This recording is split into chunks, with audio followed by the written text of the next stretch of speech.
Bonsoir à toutes. Bonsoir à tous. Donc, je suis le maire d'une micro-commune qui est Arjon, micro-commune, et je tiens à garder mon rôle et ma fonction et ma pensée de marginal.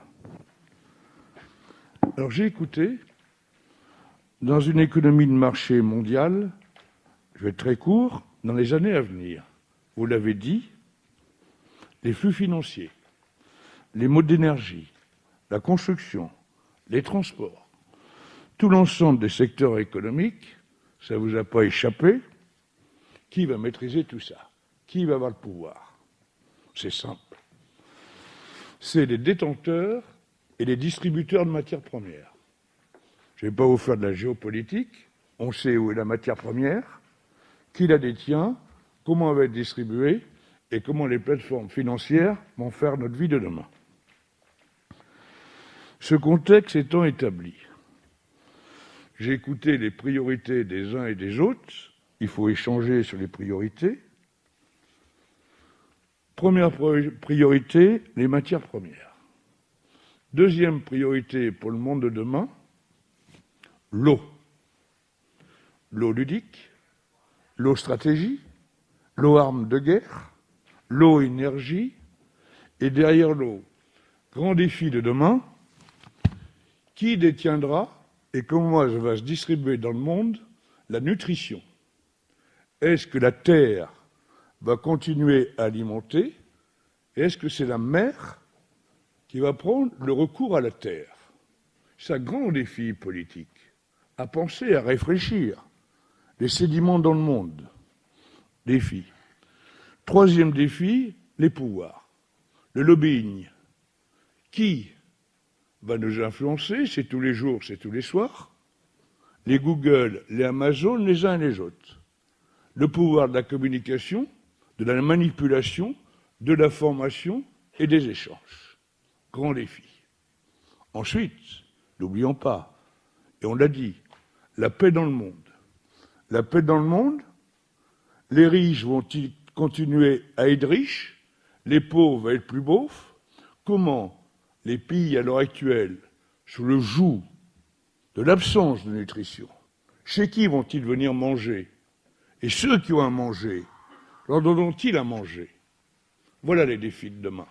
Et à ce titre des défis de demain, je suis très enthousiaste, tout l'été. Que de beaux jeunes je rencontre, que de beaux jeunes, que de belles personnalités, sur deux métiers, les data, les big data, l'intelligence de nos jeunes. Et à côté de cette intelligence, des métiers qui sont merveilleux, qui sont en voie de développement. Il y a les métiers de là-haut, et il y a les métiers des mains, et il y a les métiers du cœur. Voilà les trois métiers de demain. Et c'est là qu'on va trouver notre nouvelle jeunesse. C'est là qu'on va construire le monde de demain.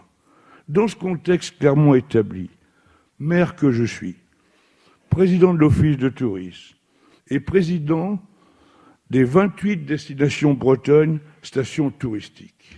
Alors moi que c'est clair, avec mes collègues maires, on a eu un conseil d'administration les jours derniers. Nous ne sommes pas des théoriciens du tourisme, nous ne sommes pas des théoriciens de l'économie touristique, nous sommes des praticiens de l'économie touristique. Et l'économie touristique, j'entends dire, etc., que d'erreurs commises. Avant tout, l'économie touristique est essentiellement une économie d'offre. Et l'offre et la demande.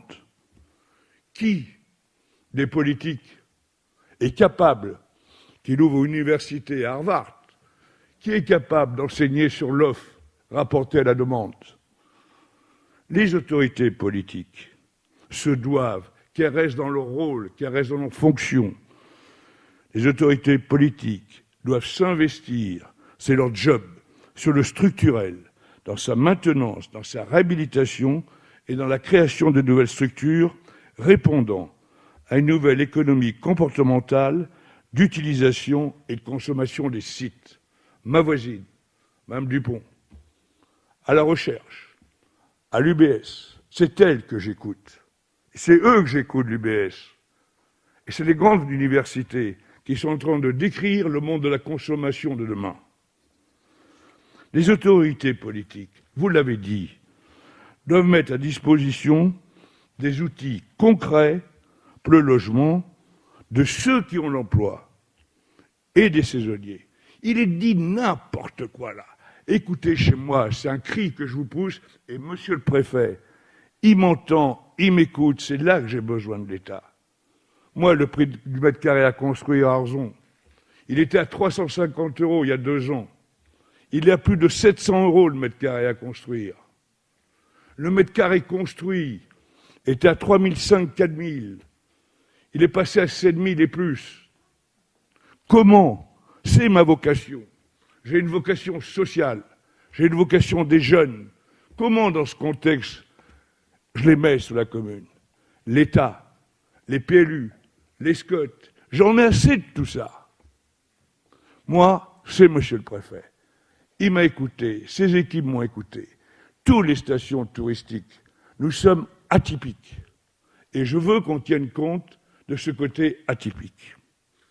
Vous, les PME, et je vais conclure, vous, les PME, vous êtes des praticiens, vous êtes des investisseurs, vous êtes des preneurs de risques. Vous, les PME, c'est grâce à vous le vivre ensemble d'aujourd'hui et de demain. La multiplicité de vos typologies d'entreprise répond à l'ensemble des besoins et des attentes des différentes catégories de consommateurs et d'acheteurs. Vous savez, et je vous l'ai dit en début, vous avez de nouvelles niches de marché à prendre.